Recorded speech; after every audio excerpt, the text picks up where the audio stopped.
Hello, আসসালামু আলাইকুম। ওয়ালাইকুম আসসালাম। আপনি কল দিতেছেন কেন বারবার?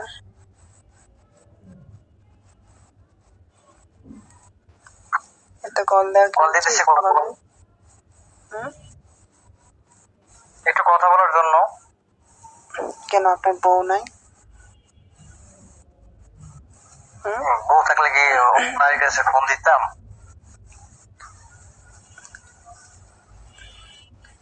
এই জন্য এত কল, আমি তো আপনার কল কেটে দিই, তারপর বারবার কল দিতেছেন। একটু কথা বলার ভালো জন্য লাগে তাই। বিয়ে শাদী করেন। কে বিয়ে করবে আমাকে? কে বিয়ে করবে আপনাকে? মানে আমি কি বলবো? কেন আপনি বিয়ে করবেন আমাকে? আমি কি গরু নাকি ছাগল যে বললে বিয়ে শাদী বসে বলবো? আপনাকে চিনি না, জানি না, হঠাৎ করে আপনি কল দিতেছেন, বারবার গরুর মতো কল দিতেছেন। আপনি কতগুলো কল কাটছি, বারবার কল দিতেছেন আপনি। আমি কি গরু নাকি অন্য কিছু? আমি তো একটা মানুষ নাকি? কল কাটলে বুঝবেন যে সে মানুষের বিজি আছে,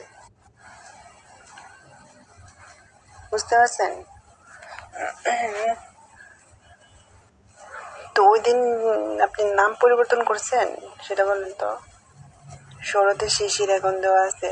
আমার কেন যেন কণ্ঠটা তো পরিচিত পরিচিত মনে হইতেছে। মনে হইতেছে আপনার, মনে ওই দিন মনে কথা বলছি একদিন। নাম পরিবর্তন করছেন নিশ্চিত?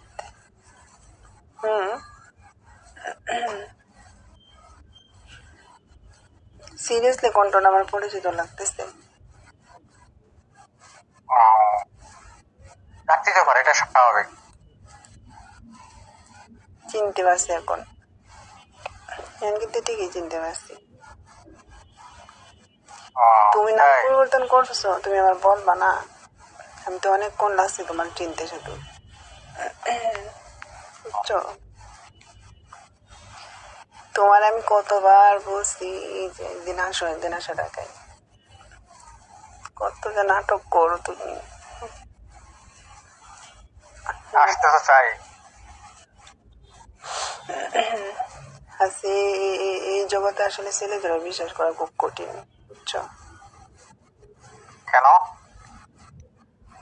এই জগতে ছেলেদের বিশ্বাস করা শুধু, মানে কি বলবো, সত্যি কঠিন। মানুষের আসলে উপকার করতে নাই, বুঝছো? মানুষের উপকার করলে যে কতটুকু বাস খাওয়া লাগে, এটা আমি হারে হারে টের পেয়েছি কয়েকদিন আগে। কি হয়েছিল জানো? ওই শুনতেছো? ওদিন যে ঘটনাটা ঘটছে আমি তোমাকে বলি। বিষয়টা হলো কি, ওই যে আমি যেখানে থাকি, বুঝতে পারছো, আমি ঢাকাতে যেখানে থাকি ওটার পাশে একটা পার্ক আছে, বুঝছো? তো ওই পার্কের মাঝে মাঝে মাঝে আমি একটু ঘুরতে যাই বিকাল টাইমে। তো আমি থেকে 5 তলায়। তো ওই 5 তলায় দুই রুমের ফ্ল্যাট। এক রুমে মানে ভাবি থাকে, ভাবি বলতে এমনি পরিচিত, মানে আমি ওঠার পরে আর কি ওদের সাথে পরিচয় হয়েছে। আমি তাদের সাথে সাবলেট থাকি আর কি, বুঝতে পারছো? আমি পরে উঠছি, ওরা আগে উঠছে। তো ওরা, ওই ভাবি আর ভাবির বাবা বৃদ্ধ, ওনাকে নিয়ে, আর তার একটা ছেলে আছে, তারা 3জন থাকে এখানে। এখন ওরা আবার বাড়িতে গেছে, শুধু ওনার বৃদ্ধ বাবা শুধু এখানে রেখে গেছে। ঠিক আছে, আমাকে বললো যে আপনি যখন রান্না বান্না করেন বাবাকে একটু খাবার দিয়ে নেন। পরে আমি চাচা ঠিক আছে, সমস্যা নেই। মাঝে মাঝে আমি একটু ঘুরতে যাই পার্কে, ওরা আমি বেশিক্ষণ থাকি না, চলে আসে। 4-5 দিন আগে আমি ওই পার্কে ঘুরতে গেছি, ঠিক আছে? তো পার্কে ঘুরতে গেছি, পরে একটা ছেলে দিকে বারবার আমার দিকে তাকাইতেছে, বুঝতে পারছো? একটা ছেলে বারবার আমার দিকে তাকাইতেছে, আবার মনে হলো যে মনটা একটু খারাপ এরকম, ঠিক আছে? মনটা মানে একটু কেমন যেন একটু মন মরা হয়ে আছে আর কি। পরে আমি কাছে গেছি, কাছে গিয়ে জিজ্ঞেস করছি কি হয়েছে তোমার, কি এভাবে তাকাইতেছো কেন? পরে একটু মানে মনটা খারাপ করে বলতেছে যে আসলে আপু আমার মা কয়েকদিন আগে মারা গেছে, তো এই জন্য আসলে মনটা খুব খারাপ। আমি ঢাকা শহর আসছি, মানে বিভিন্ন খাবারের হোটেলে জব করার জন্য কেউ আমাকে জব দিতেছে না। আজকে আমি না খায় সারাদিন আসছি। পরে আমি বললাম যে তোমার বাবা কি আর একটা বিয়ে করছে? হ্যাঁ, আর একটা বিয়ে করছে। পরে আমি ভাবতেছি যে আচ্ছা ঠিক আছে, যেহেতু আমার রুম আমি যেহেতু রান্না বান্না করছি, আচ্ছা ঠিক আছে ছেলেটার দেখি বলে দেখি আমারও ভালো লাগছে আর কি ছেলেটার, বুঝতে পারছো? মনে হয় কত বছর হবে, মনে হয় 21 থেকে 22 এরকম। সে ঢাকা চলে আসছে, এখন বিভিন্ন খাবারের হোটেলে জব করার জন্য ও ট্রাই করতেছে। পরে কি হয়েছে শোনো, পরে আমি বললাম যে তাহলে তুমি কি আমার বাসা যাবা, মানে খাওয়া দাওয়া আমি রান্না বান্না করছি, তুমি যদি কোনো কিছু মনে না করো, মানে আমি সরাসরি কথাটা বলছি আর কি। কিন্তু আমি ভাবলাম দেখেছি কি বলে। ও আবার বলতেছে কি আপনার বাসায় গেলে মানুষ কিছু বলবেন আমাকে। পরে আমি বলছি তুমি যদি যাও তাহলে আমাকে বলো, আমি অবশ্যই তোমাকে নিয়ে যাব। আর কেউ কিছু বলবে না, বললে সেটা আমি তোমাকে শিখাই দেবো, ওটা তুমি উত্তর দেবো, সমস্যা নেই। পরে বলতেছে যে পরে আমি বললাম যে সমস্যা নেই, তুমি যদি যাও তাহলে বলো। পরে বলছে আচ্ছা ঠিক আছে। আমাকে বলতেছে কোন বাসা কতটুকু দূর? আমি বলছি কাছে।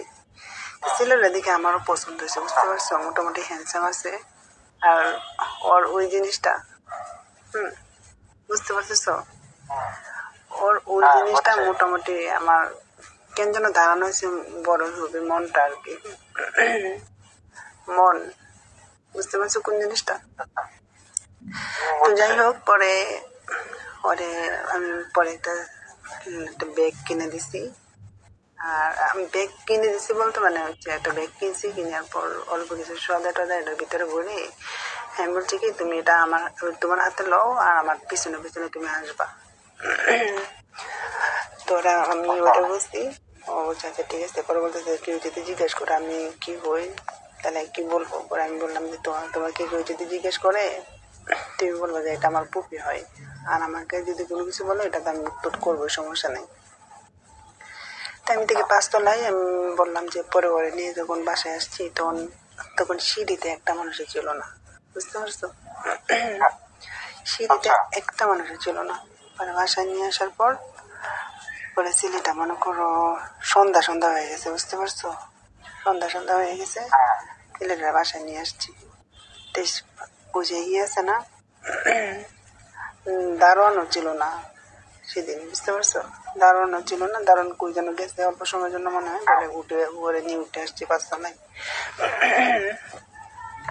পরে কি করছে, পরে যেহেতু সন্ধ্যা হয়ে গেছে তো যে ওই পাশে একটা বৃদ্ধ লোক আছে যে ভাবির বাবা বলো নাই, যেহেতু বলছে যে খাবার দাবার মানে ওনাকে দেওয়ার জন্য। পরে ওই বৃদ্ধ লোকটারে কিছু খাবার দিছি, আর এই যে ওই ছেলেটারে খাবার দিলাম। খাওয়া দাওয়া শেষ করার পর ওই ছেলে কি করছে জানো, মনে 4-5 মিনিট পরে হঠাৎ করে মনে করো রুমের রুমের লাইট আছে না, রুমের লাইট অফ করে দিচ্ছে। তা আমি তো পুরো অবাক হয়ে গেলাম। ওই ছেলে রুমের লাইট অফ করে দিচ্ছে, মানে দেখো 21 থেকে 22 বছর বয়স ওই ছেলেটার। তুমি একটা জিনিস লক্ষ্য করো, ও লাইটটা অফ করে দিচ্ছে মানে কত খাওয়া দাওয়া করার মনে 3 থেকে 4 মিনিট পরে। আমি বললাম কি হলো ব্যাপারটা, এবার লাইট অফ করছো কেন? পরে ও আমার বলতেছে কি আপু আমার ওই লাইটটা না চোখে ধরতে দিতে ওই জন্য একটু অফ করে দিচ্ছি। চিন্তাটা করো তুমি। পরে আমি কি করছি, পরে আমি আবার লাইট অন করে দিছি। লাইটটা অন করার পর বিশ্বাস করবা না, দেখি ওর যেটা পরনে ছিল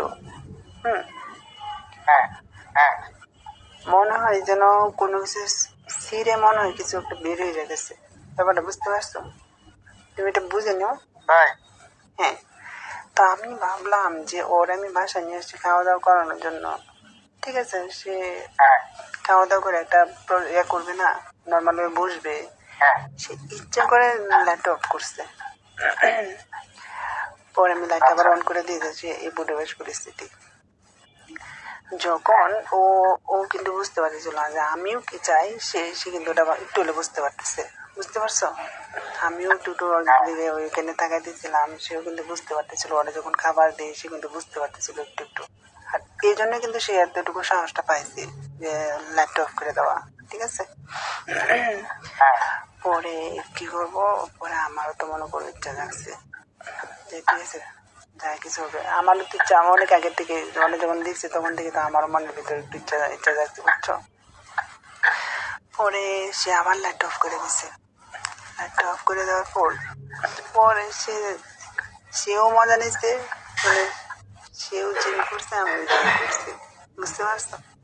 কোন জিম সেটা তুমি বুঝে নাও। তো সেও মজা নিচ্ছে, আমিও মজা নিচ্ছি। আমি তোমাকে একটা কথা বলে রাখি, আমি যে ছেলেরা টার্গেট করি যে ওর ওর মনটা এরকম বড় হতে পারে, এখানে এরকমই বড় হয়। ঠিক আছে। তো ওই ছেলের মনটা প্রায় 8 থেকে 8.5 এরকম হবে, ইঞ্চি। তুমি এটা বুঝে নাও। ঠিক আছে। পরে সেও মজা নিচ্ছে, আমি মজা নিচ্ছি, প্রায় আধা ঘন্টা বড় পর্যন্ত মজা নিচ্ছি। মজা নেওয়ার পরে যে কাহিনীটা ঘুরছে তুমি অবাক হয়ে যাবে পুরা। ও কি করছে জানো?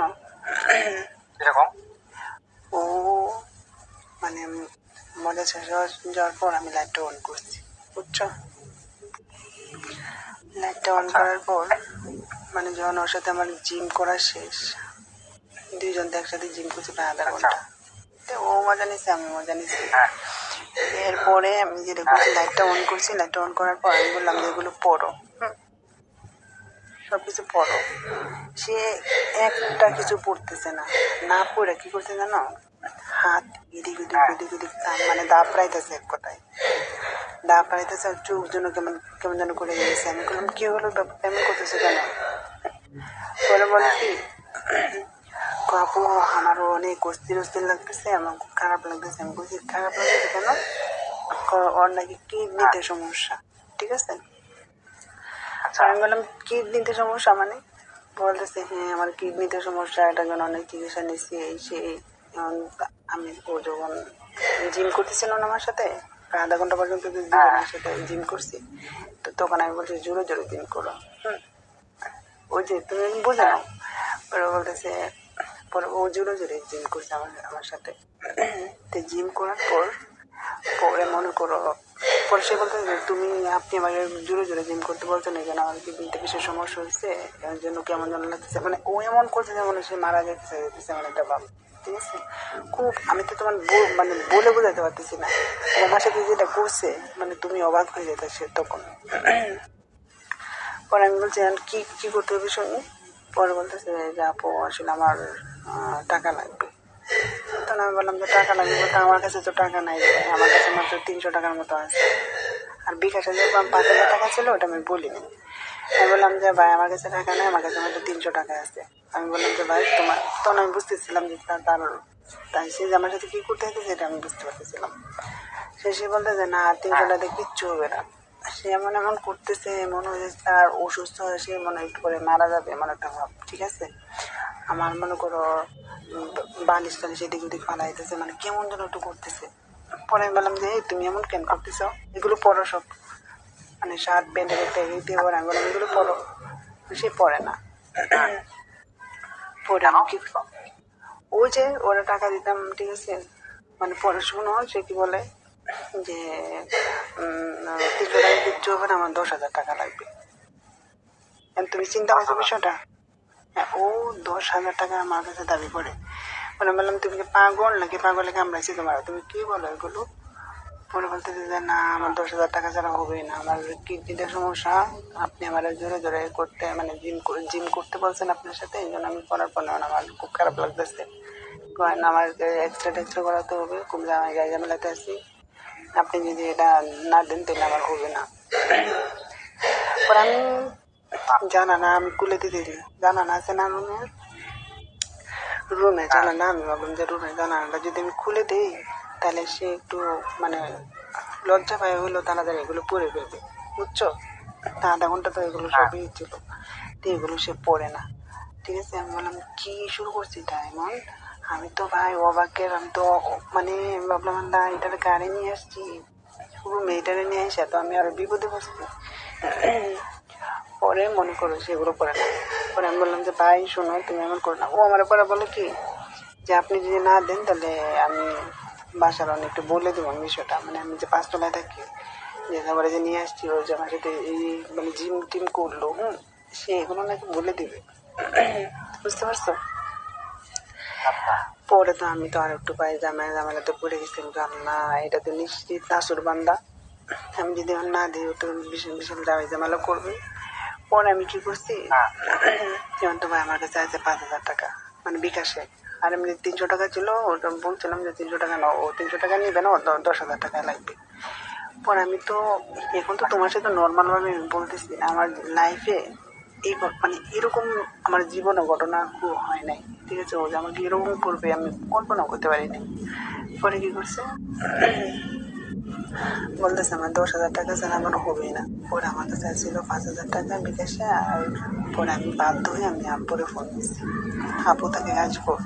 এবার আমি ফোন দিচ্ছি, বলতে বলতেছে আপু দেখ আমার এমনিতে একটু বিপদে আসছি, তুই আমার 5,000 টাকা দিয়ে পরে আমি তোর দিয়ে দিতেছি। পরে আপু বলতেছে তোর দুলাভাইয়ের বিকাশে মাত্র 1,000 টাকা আছে, তো কি জন্য একটা 8টা না 8:30 বাজে এই মুহূর্তে তোর টাকা কি জন্য লাগে? তো ওই যে ওই ছেলেটা আসলে সন্ধ্যা থেকে প্রায় 2 ঘন্টা 2.5 ঘন্টা হয়ে গেছে টোটাল। পরে ওর মধ্যে করে আপুরে ফোন দিছি যে আপু আমার সত্যি 5,000 টাকা খুব দরকার, তোর কাছে থাকলে একটু দে। পরে ও বলতেছে তোর দুলাভাইয়ের বিকাশে মাত্র 1,000 টাকা আছে, 1,000 টাকা মাত্র আছে, তুই করলে রাখ আমি দাঁড়া দেখতেছি। সে মানে দেখতেছি কথা বললে সে আব্বারে ফোন দিছে গ্রামে, ঠিক আছে? আপু তো তাকে গাজী করে আর আমি তো থাকি পুরান ঢাকায়। পরে তোরে ফোন দিচ্ছি, পরে ও বলতেছে তুই ফোনটা রাখ, দেখে আমি ম্যানেজ করতে পারি কিনা। এরা বললো সে ফোনটা রেখে সে আব্বারে ফোন দিছে গ্রামে। এখন আব্বা আমার আমাকে আবার ফোন দিচ্ছে, ফোনটা বলে কি তোর কি সমস্যা হয়েছে, তোর নাকি টাকা লাগে? পরে আমি বলছি আব্বা আসলে তখন আমি বুদ্ধি কাটায় বলছি কি যে আব্বা আমার আসলে 5,000 টাকা লাগে, দেখো যে আমার এক বান্ধবীর কাছে দাঁড়ান ছিলাম, ওর মা একটু অসুস্থ, এই জন্য মানে টাকাটা ইমার্জেন্সি লাগে ওর, নাহলে এই মুহূর্তে টাকাটা লাগতো না। পরে আব্বা আমাকে ধমক দিয়ে বলতেছে তোর জন্য কি টাকার গাছ লাগাই রাখছি নাকি টাকার ব্যাংক আছে এখানে? রাত্রে তুই দিনে বলতে পারতি। মানে বুঝছি আসলে দিনে তো আমি জানতাম না, আমার বান্ধবী হঠাৎ করে ফোন দিয়েছে তো ওর ইমার্জেন্সি তো লাগে, আপনার প্লিজ একটু ম্যানেজ করে দাও। পরে বলতেছে আমার কাছে টাকা টুকা নাই, আমি দিতে পারবো না এখন। ওরা আম্বা রাগারাগি বলতেছে, পরে আম্মা বলতে যেহেতু একটু সমস্যাতে পড়ছেন কি করবেন দেখেন। পরে আমাদের এলাকার একটা লোক ছিল মানে বিকাশের, পরে ওইখানে আব্বা রাতের বেলায় গেছে, পরে ওই বিকাশের দোকান থেকে পরে 5,000 টাকা পাঠাইছে। চিন্তা করো, ও আমাকে বলে কি আমি মানে যে ওই ছেলেটা এসে আমার বলে কি আপনি যে আমার সাথে যে আপনার সাথে যেটা করা হয়েছে, মানে জিম করা হয়েছে, ব্যায়াম করছে আপনার সাথে, এটা আমি বলে দেবো আপনি 10,000 টাকা না দিলে। কারণ আমার কিডনিতে সমস্যা, আমি কিডনি মানে এক্সট্রা করতে হবে ওই জন্য। পরে আমি বললো কিডনিতে সমস্যার বাইরে 10,000 টাকা কেমনে আবার এক্সট্রা লাগে, ফাইজলামি করো তুমি আমার সাথে। আমি তো এখন তোমার সাথে নর্মাল ভাবে বলতেছি, তখন আমি এত মানে আমি যে কোন সেন্সে ছিলাম বলার মতো না। ওরে ভাই কি করবো, বলে 10,000 টাকা আমার বিকাশে চললো, 5,000 আর বাড়ির থেকে কষ্ট করে 5,000 আনছি, 10,000 টাকা হয়েছে। পরে পরে সে যেগুলো করছে প্যান্ট শার্ট সবগুলো পরে তারপর আমি বললাম তাড়াতাড়ি বের হোক, আমি তোমার বিকাশের দোকানে যাই, আমি তোমার টাকাটা উঠে দিতেছি, আর একটা কথা তুমি আর বলবো না আমাকে, ঠিক আছে? ওরে ওরে প্রায় কটা বাজে তখন 9টার মতো বাজে রাতে। পরে নিয়ে বেরিয়েছি তখনও না আলহামদুলিল্লাহ মানে বাসার যে আছে না সিঁড়ি আছে না, সিঁড়িতে কেউ ছিল না। তখন পরে নিয়ে বেরিয়েছি, পরে একটা বিকাশের দোকানে গেছি, বিকাশের দোকানে যাওয়ার পর 10,000 টাকা উঠাইছি। তুমি চিন্তা করো আমার এই কঠিন একটা মুহূর্তে 10,000 টাকা উঠাইছি। উঠানোর পর ওরা যখন আমি হাতে দিই তখন আমি ওরা রিকোয়েস্ট করে বলছি যে দেখো আমি এমনিতে একটু ঝামেলাতে আছি, তো তুমি একটা কাজ করো, তুমি 8,000 টাকা রেখে 2,000 টাকা প্লিজ আমাকে ব্যাক করে দাও। ও বলতেছে তো ফাইনালি সে টাকাটা নিয়ে যাওয়ার পর আর টাকা ব্যাক করে নাই। 2000 টাকা খুব রিকোয়েস্ট করছিলাম যে 2000 টাকা একটু ব্যাক করে দাও, সেটাও করে নাই। তো চিন্তা করো আমার কথা কি জানো, যে এই জগতে বিশ্বাস করাটা আসলে পাপ, মানুষকে বিশ্বাস করাটাই পাপ। কখনো এই জন্য কখনো আর কাউরে কখনো রুমে আনবো না, এটা হলো আমার প্রমিস, ঠিক আছে? তো যাক, যা কপালে ছিল তাই হয়েছে, বুঝতে পারছো?